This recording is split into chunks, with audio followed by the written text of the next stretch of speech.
Olá, muito boa tarde para você. Está começando a semana e o nosso Revista Maranhão já começa destacando nesta edição. Você confere que o cigarro tradicional e o eletrônico seguem fazendo vítimas, principalmente entre os jovens. Na reportagem de hoje, os perigos por trás do hábito que parece inofensivo, mas pode causar danos irreversíveis à saúde. Aqui no estúdio, a gente vai bater um papo sobre os riscos no uso do cigarro. E tem o Setembro Vermelho, um alerta para os cuidados com o coração. Você vai saber quais são os hábitos. E são simples, viu? E podem fazer a diferença na sua vida. E tem ainda o mel de tiúba, a abelha sem ferrão que produz sabor, saúde e renda no Maranhão. Tudo isso e muito mais é a partir de agora, em sua revista eletrônica, que já está no ar.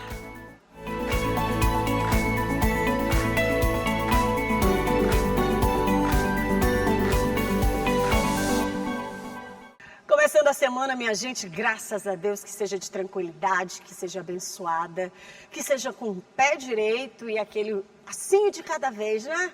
Na calma, no seu tempo, mas que seja contínuo, tá? A gente precisa olhar para frente e caminhar, e que assim seja durante essa semana. Combinado? Mas olha, a gente começa a nossa revista de toda segunda-feira trazendo um alerta, viu? E uma breve reflexão. Olha só, o cigarro, ele está longe de sair de cena, infelizmente. Mas agora ele está assumindo novas formas que ameaçam principalmente os jovens. Por isso, na reportagem de hoje, a gente vai mostrar os perigos do cigarro comum e também do cigarro eletrônico, que tem ganhado cada vez mais a atenção de jovens, mas traz sérias consequências para a saúde, inclusive de toda a população, e em especial chama a atenção para os nossos jovens.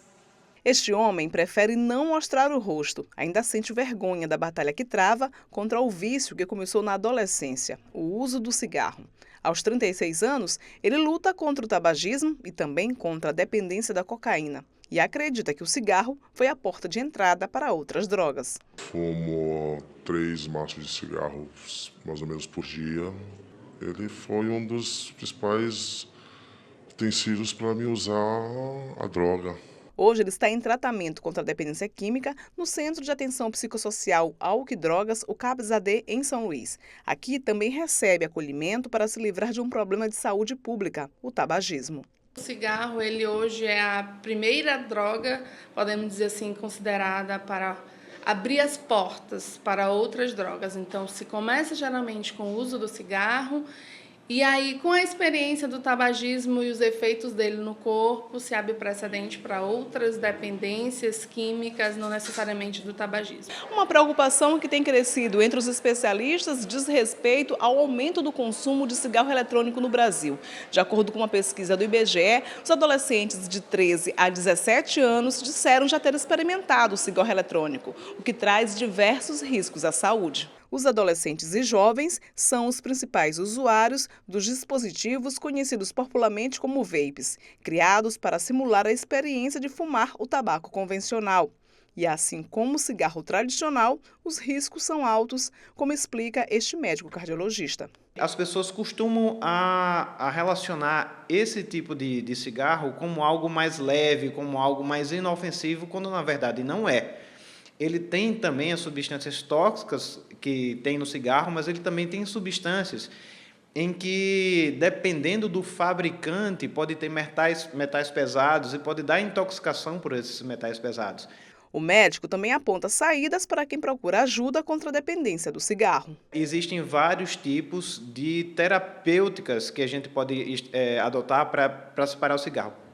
Tem a ajuda psicológica, que é de extrema importância, você procurar ajuda de terapeuta mesmo, de psicólogo, e também tem ajuda química, né, que é uma bengala que a gente usa para ajudar o paciente tabagista a se livrar quimicamente aos poucos, fornecendo a nicotina em doses mais baixas, a não ser pelo cigarro. No Maranhão, a Lei Estadual 12.192, de 2023, de autoria da deputada estadual doutora Viviane, criou a Semana Estadual de Combate ao Cigarro Eletrônico para reforçar a conscientização sobre o perigo do consumo da substância.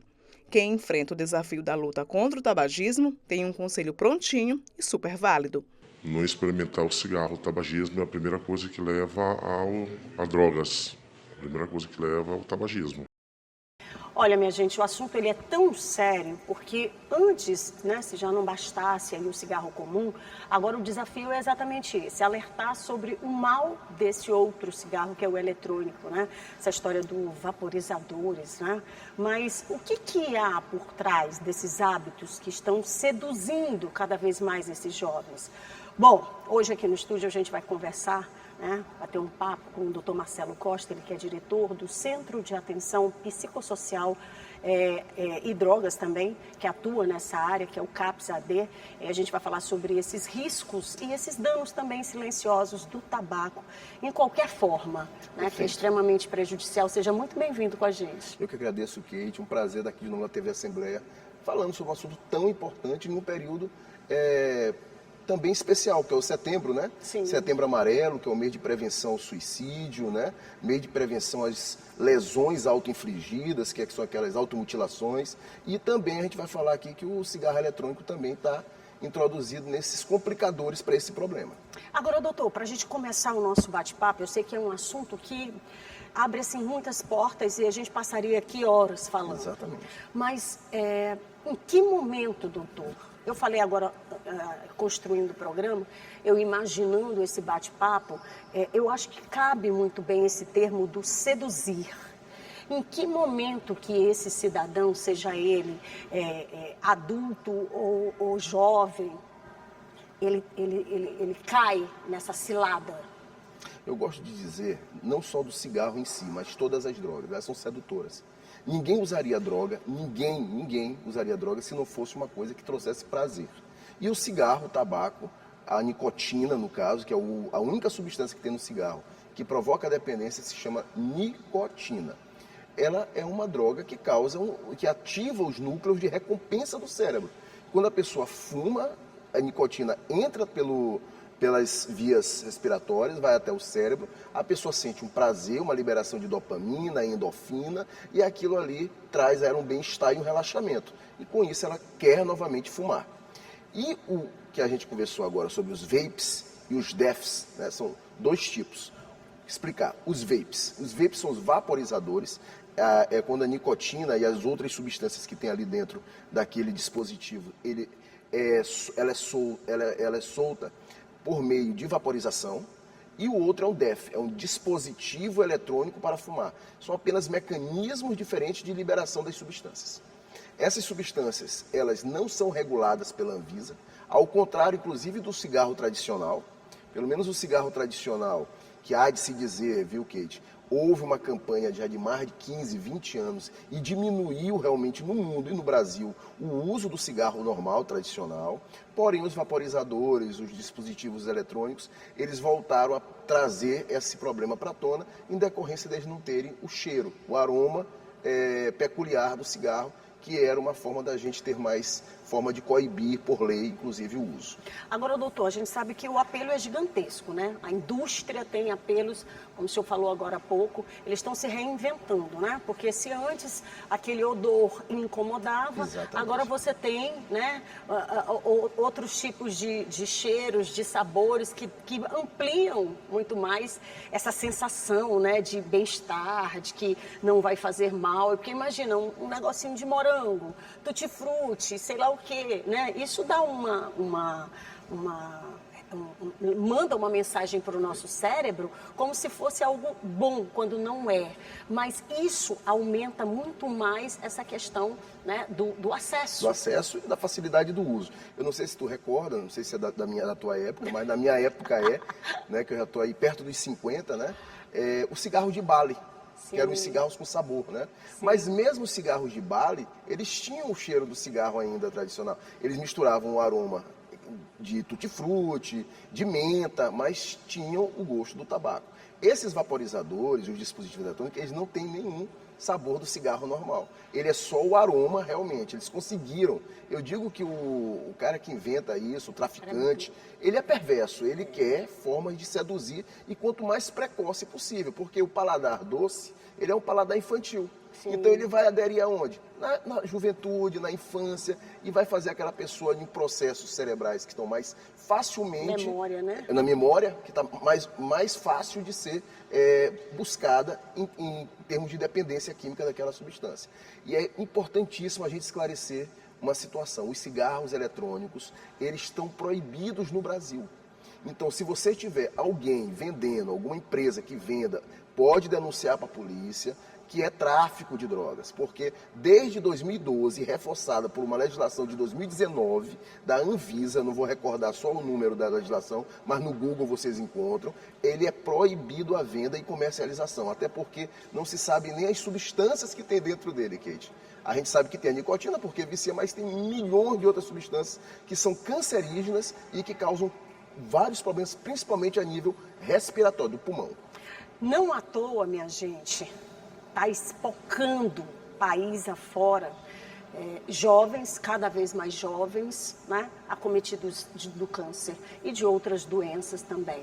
Doutor, a gente está trazendo para vocês tentando, né, colocar para vocês um cenário, né, de como é que seduzido, já nesse vício, como é que esse dependente, né, tanto jovem quanto adulto, doutor, mesmo sabendo, porque existe uma consciência, né, a pessoa não perde a consciência, ele sabe que isso vai fazer mal, né, em curto, médio e longo prazo, mas não consegue sair por conta do vício, né? E em que momento, doutor, essa ajuda ela precisa ser o mais rápida possível?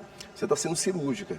É isso mesmo, são duas situações importantes. Primeiro, a curto prazo, porque os dispositivos eletrônicos e os vaporizadores, ao contrário do cigarro tradicional, eu gosto de fazer essa comparação, ele vai provocar muito mais rápido os efeitos danosos do que o cigarro tradicional.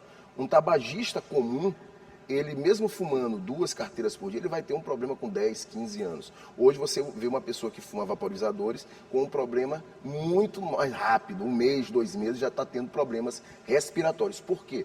Porque como ele fica com aquele dispositivo na mão, ele fica usando ele o tempo inteiro.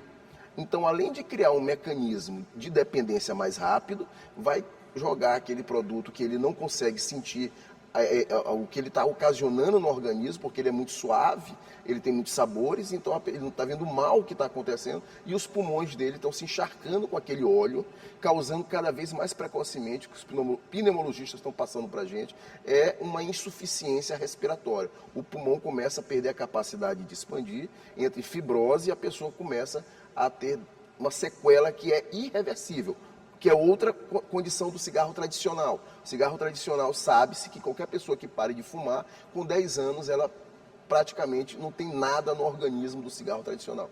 Já os dispositivos eletrônicos para fumo, mesmo que a pessoa pare de fumar com 2, 3 meses, aquelas substâncias vão permanecer no organismo para sempre. Meu Deus, é assustador.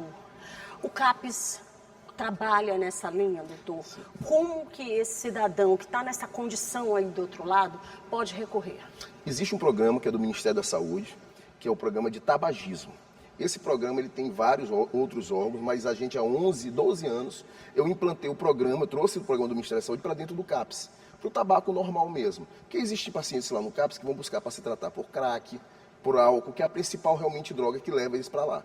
Mas também fumam e resolvem decidir parar de fumar também. Então a gente tem um dispositivo lá, que é o programa do tabagismo, que ele é feito por uma psicóloga, ele é feito por uma farmacêutica, tem um psiquiatra que acompanha a equipe e uma enfermeira. Essas pessoas, quando chegam lá, são cadastradas, é feita uma avaliação multidisciplinar para ver qual a quantidade que fuma, como é que ela fuma, há quanto tempo ela fuma, o padrão de uso dela, né, que a gente chama, e ela começa a frequentar as rodas de conversa, que é uma vez por semana. A gente chama-se de grupo de mútua ajuda. Dentro dessas rodas de conversa, ela vai colocar, olha, está sendo difícil eu parar de fumar, está sendo difícil eu largar, eu não estou dormindo bem. E aí se começa com um outro tratamento, que é a parte medicamentosa e de reposição de nicotina. Nós temos 2 medicações importantíssimas, dadas gratuitamente na nossa unidade, que é a bupropiona, que é um antidepressivo usado para inibir esses núcleos de recompensa cerebral, para que a pessoa não sinta prazer se ela fumar. Lógico, que ela também tem que fazer a força de vontade dela, por isso que existem os grupos. Mas também existem os repositores de nicotina, que são os adesivos. Os adesivos a gente coloca, começa com 21 gramas, passa para 14, passa para 7, que é a retirada da nicotina gradual do sangue para que a pessoa sinta menos abstinência. E também temos as gomas de mascar, que elas também são gomas que têm a nicotina para ir diminuindo a quantidade, a pessoa sinta menos abstinência e menos dificuldade de parar de fumar. Isso tudo dado gratuitamente pela unidade e prescrito, claro, pelo médico clínico e pelo psiquiatra, que faz esse acompanhamento da equipe multidisciplinar. Estão vendo aí, né? É possível. Doutor, como eu disse ainda há pouco, infelizmente, em razão do nosso tempo, vou precisar concluir a nossa entrevista, mas queria muito que deixar o espaço aberto para que o senhor retornasse com a gente, se possível, que o senhor pudesse também disponibilizar para quem está em casa um acesso, um contato, para que as pessoas possam tirar outras dúvidas com o senhor. Sem dúvida. O CAPS-AD, ele ainda está, eu digo que ele ainda está porque a gente está no Monte Castelo há 17 anos, na Rua Conde Deu, uma rua antes do Hospital Nina Rodrigues, tá? Em frente à Academia de Formação de Vigilantes. Ele é porta aberta, ou seja, ninguém precisa de um encaminhamento de um médico para se tratar, só basta chegar lá e ter a boa vontade de querer se tratar. O nosso telefone é 984 30 22 99, tá? E eu digo que a gente ainda está porque a gente está em processo de mudança. A gente vai para um novo prédio aí, bem melhor, mas isso no tempo certo o nosso secretário vai poder mostrar, o nosso governador também vai poder mostrar um prédio muito mais amplo, com muito mais poder de atendimento. Isso é importante, isso mostra também o desejo do governo de oferecer mais serviços à população e ver que o sofrimento da droga não atinge também só a pessoa, atinge a família. E eu gosto de dizer, turma, cuidem de seus filhos, cuidem de suas famílias, almocem com eles, jantem com eles, acompanhem eles, porque a maioria das doenças mentais, pleno Setembro Amarelo, elas começam na infância e juventude. Se você conseguir impedir com que ela se desenvolva, você vai ter uma família mais feliz. Sensacional. Obrigada mais uma vez, doutor Marcelo. Estamos à disposição. E olha, como a gente está no Setembro Vermelho, vamos falar também das doenças do coração, né? Como forma de prevenção. Quem nunca viu uma postagem dessas? Viralizou mostrar o cardio do dia. Seja caminhada, corrida ou pedal, o importante é fazer o coração trabalhar. O cuidado com o órgão faz todo sentido. Algo em torno de 30% da população mundial morre por conta das doenças vasculares. É o que confirma este médico cardiologista. Em torno de 30% da morte no mundo é das doenças cardiovasculares. Quais são elas? O infarto agudo do miocárdio, o acidente vascular cerebral, a insuficiência cardíaca. Esses são os principais causas de mortalidade. E tem os fatores de risco, que nós devemos prevenir essas doenças combatendo a hipertensão, combatendo o colesterol alto, combatendo o diabetes, combatendo o sedentarismo. Enfim, nós devemos prevenir porque é melhor do que remediar. Foi pensando em dar destaque ao cuidado e às doenças do coração que se criou o Setembro Vermelho. O objetivo é alertar a população sobre os riscos que o coração corre com certos hábitos não muito bons. Encontramos Ângelo na Avenida Litorânea. A caminhada virou rotina depois dos problemas no coração. Arritmia, cansaço, aí passei no cardiologista e resolvi começar a fazer atividade. Foi uma das recomendações do cardiologista. Isso mesmo. Sentiu já mudança? Já, até emagreci mais, agora show de bola. Fran também mudou os hábitos. Passou a se movimentar pelo coração. Era hipertenso, né? E aí eu era pré-diabético, eu pesava 109 quilos e baixei o peso e estou mantendo com esforço, né? E qualidade de vida, né? Uma boa alimentação e uma boa caminhada, né? Muitas doenças cardíacas estão ligadas a maus hábitos. Começa a comer peixe frito, começa a comer carne de porco e essas comidas que têm muita gordura, isso a gente deve evitar. Por quê? Porque são comidas que vão levar à formação das placas, que pode ser na carótida, e se for no coração, vai ter obstrução. E a atividade física, isso é desde criança. Você vê que o garoto começa a jogar bola, começa a andar de bicicleta, mas quando chega mais idoso, aí começa a abandonar. Não podemos abandonar. Para prevenir ou controlar, é preciso estilo de vida saudável. comer melhor, se mexer mais e consultar o médico regularmente. E olha só, gente, eu vou para o intervalo, é bem rapidinho. Na volta, a gente traz mais informações, tem o nosso giro de notícias e também tem um mel para lá de delicioso e que está movimentando a economia do estado, tá? É um instante só, eu volto já já.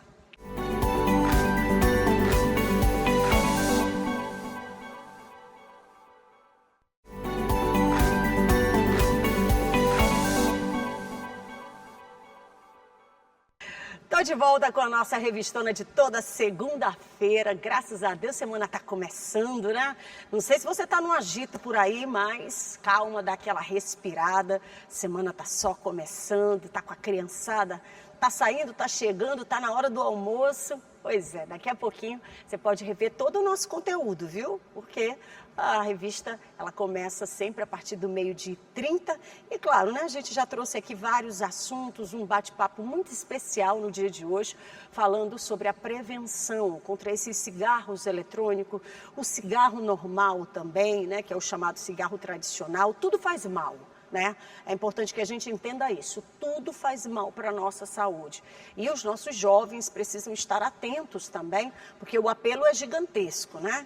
Então a gente precisa mostrar para eles o quanto é necessário se proteger. Então daqui a pouquinho você pode ir lá no YouTube, acessa a TV Assembleia, vai estar lá todo o nosso conteúdo e aí você pode disponibilizar para quem você considerar importante, viu? Porque informação boa é informação importante. Falar nisso, vamos saber o que é notícia aqui na capital e no interior? Giro de notícias no ar.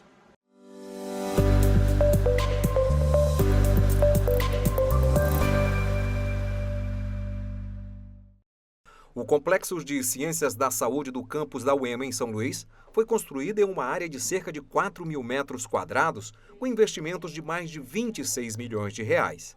Aqui irão funcionar laboratórios, 15 consultórios médicos, salas de apoio administrativo, tudo para a prática clínica dos estudantes. Durante a inauguração, o governador Carlos Brandão ressaltou o compromisso com a educação e lembrou que foi estudante da UEMA.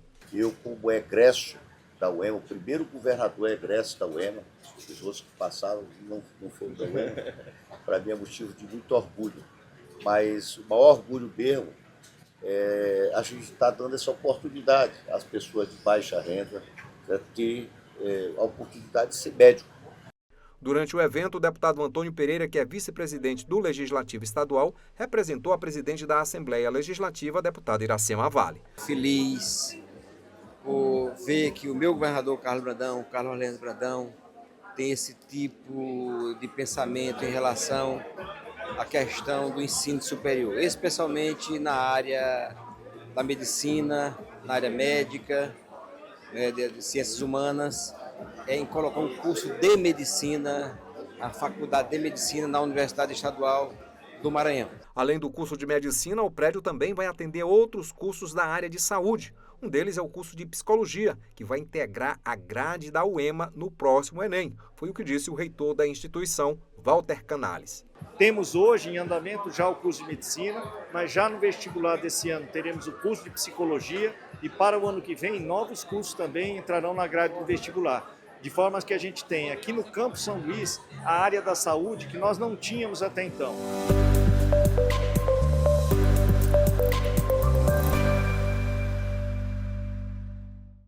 E olha só, gente, o mês de setembro também é o mês de inclusão de pessoas com deficiência.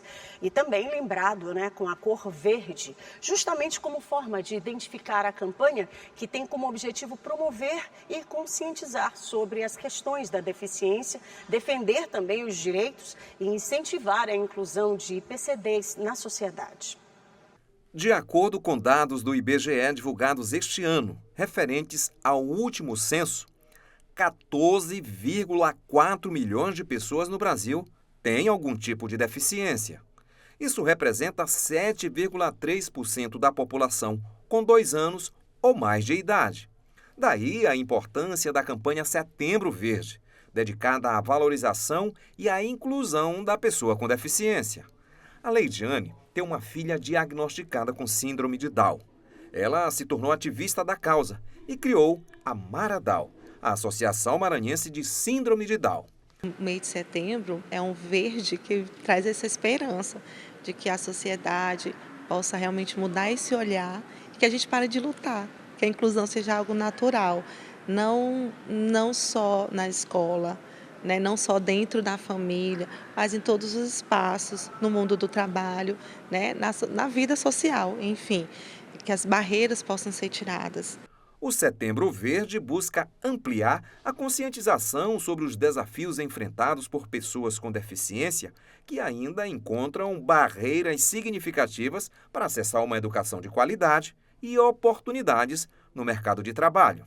A principal data do mês é o Dia Nacional de Luta da Pessoa com Deficiência, celebrado em 21 de setembro. Isabelle Passinho é presidente da Comissão de Direito da Pessoa com Deficiência da OAB Maranhão e reforça os aspectos legais relacionados à garantia de direitos. Aqui no Brasil, a gente precisa destacar a Lei Brasileira de Inclusão, que é a 13146/2015, que garante dignidade, qualidade de vida para as pessoas com deficiência, desde o ato do nascimento, passando por todas as áreas, como educação, transporte, acesso ao lazer e à cultura e a uma vida livre e independente. Leidiane lembra ainda que é fundamental que a sociedade se conscientize das necessidades das pessoas com deficiência e que políticas públicas e empatia devam caminhar juntas. Quantas pessoas também não sabem que existe o Setembro Verde? Então a gente está aqui justamente para abrir essa mente, para a sociedade entender que existe o Setembro Verde, que existe o 21 de março, que é o mês da síndrome de Down, que tem o abril, que é o mês do autismo. Então as pessoas precisam entender que existem as deficiências e que elas são parte disso para que sejam inclusas e a vida siga no fluxo normal. O Setembro Verde é um convite para quebrar barreiras, combater o preconceito e o capacitismo e assegurar que direitos e dignidade sejam realidade para todas as pessoas com deficiência. Vamos falar agora de uma doçura? Mas essa doçura, ela vem direto da natureza e sustenta muitas famílias. É o mel de tiúba, produzido por uma abelha nativa e sem ferrão. É conhecido não só pelo sabor único, mas também pela propriedade, né? Várias propriedades medicinais aqui no Maranhão. E é fonte de renda também e de tradição, especialmente na região da Baixada. Um evento aqui na capital reuniu especialistas e também produtores para poder valorizar essa riqueza natural e fortalecer o setor aqui no estado. Muito conhecido por seu sabor singular e suas propriedades medicinais, o mel de tiúba é uma fonte de renda de muitas famílias do Maranhão, em especial da região da Baixada. A tiúba não tem ferrão, é uma abelha nativa encontrada em 5 estados do Brasil, incluindo o Maranhão. Nesta oficina, realizada pela agência Marandu, em São Luís, além da degustação do mel, foram apresentados trabalhos acadêmicos sobre a meliponicultura no estado. De acordo com este professor de biologia, a criação de abelhas sem ferrão no Maranhão ainda enfrenta desafios, como a falta de uniformidade das colmeias. Um dos principais gargalos na criação da abelha tiúba é a falta de padronização das colmeias. E aqui a gente está dando a dica, ensinando como utilizar colmeias racionais padronizadas para aumentar a produção de mel e melhorar a qualidade de mel da abelha tiúba do Maranhão. Monique, professora da Universidade Estadual do Maranhão, foi uma das palestrantes e destaca o projeto com a própolis vermelha realizado na UEMA. Falamos na palestra sobre própolis, inovação tecnológica e sustentabilidade, que é um dos nossos projetos incubados na Marandu, na incubadora Marandu, da Universidade Estadual do Maranhão, onde nós estamos trabalhando com a própolis vermelha da Jandaíra. E sem falar, né, que produtos naturais eles precisam ser muito bem-vindos dentro da nossa casa e é uma delícia o mel também. De parabéns os produtores, né, que cresça, expanda cada vez mais e que eles tenham um incentivo também cada vez maior do estado. Com isso, eu estou indo embora, me despedindo de vocês, desejando que a semana seja de muita tranquilidade, mas também de muita positividade. Não esquece, hein? É um pezinho aqui, ó, dando aquele passinho de cada vez. E se Deus quiser, a gente consegue chegar no rumo certo. Beijo no coração, fique em paz e com Deus. Tchau, tchau.